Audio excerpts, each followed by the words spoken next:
Why does Jesus say loving your neighbor as yourself is important? Okay, well, first off, we know that the Bible tells us that the goodness of God brings man to repentance.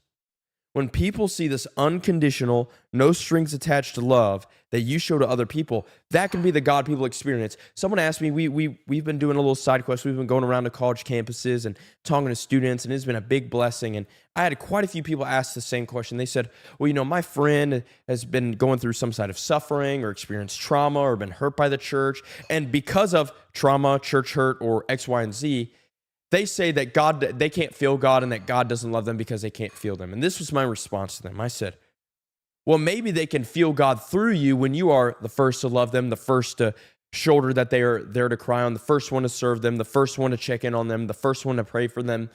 The way people can feel and experience God is through the love human beings show because they love God and love people.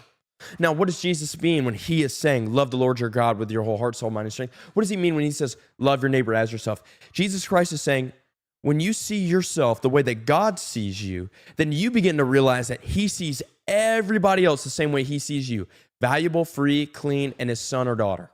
And so because of that, you begin to love people with the same value insight that God sees you as valuable.